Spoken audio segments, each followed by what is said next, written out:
Well, it's Saturday the 1st of June, and this is episode 2411 of 301 Permanently Moved Online, a personal podcast 301 seconds in length, written, recorded, and edited by me, at the JMO. Right now, AI is the worst it's ever going to be.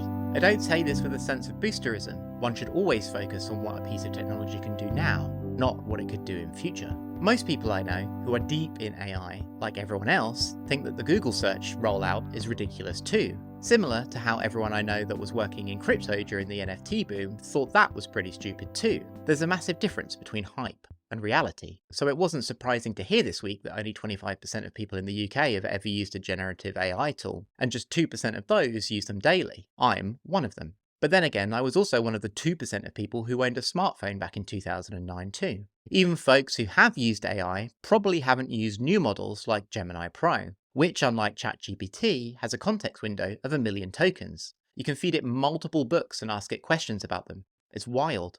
However, what AI models can do right now is only going to get better. Improvement will come with the inevitable combination of enhanced hardware and software optimization. For example, think back to 2019 when ChatGPT 2 was new. Whilst not impressive compared to today's models, it was state of the art at the time. Training ChatGPT 2 then took tens of thousands of hours of compute time, costing OpenAI about $256 an hour. As of this week, training a GPT-2 level model costs about $20 and takes 90 minutes. Microsoft's experimental Yoko architecture for existing language models also optimizes memory and reduces GPU compute costs by up to 80 times and increases the speed outputs by 10. A small model, like Google's Nano, plus new optimization and increased RAM in whatever Pixel hardware they announce soon, may mean we'll see a performant language model running locally on a phone this year. An AI developer recently said to me that the goal is maximal intelligence at all levels, on your device, in software, and in the cloud. If your phone thinks an instruction is too big or too complex, it will push it up to a bigger model in the cloud. I bring all this up because I've been thinking a lot about AI agents in simulated worlds this week.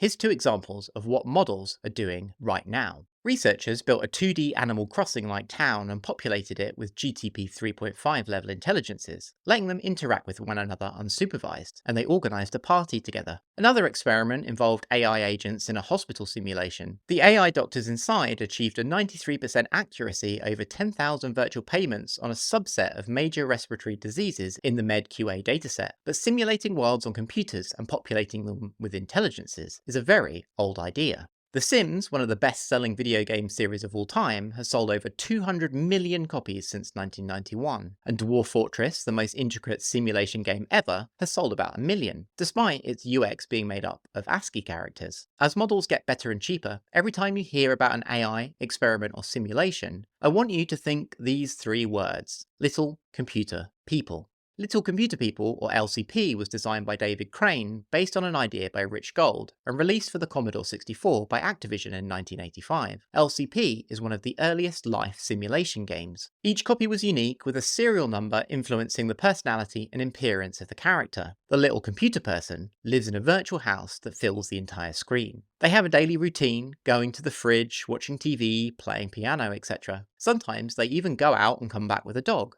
adding feeding and playing with it to their routine. During the pandemic, I watched an emulator run LCP for hours. The longer you leave it running, the more sense of aliveness the character will take on. You can interact with an LCP through a text parser that understands about 160 words, and they respond better to polite commands. You can also play games like poker and anagrams with you too. The feature that really brings the simulation alive is that they can write you letters. Once a week in game time, the sim will walk upstairs, sit at their typewriter and tell you how it's going, if they are sad or if they are happy. They may ask you for a new book or new clothes which you can order through the parser and have delivered to their house. Whilst rudimentary, LCP is very compelling. It also served as the inspiration for The Sims, with creator Will Wright asking Gold for feedback during development. Right now, it costs about $60 a day to house a state-of-the-art little computer person powered by an LLM in a virtual world. People are already doing this, and the idea has been around for decades. But what will the world look like when it costs 60p a day?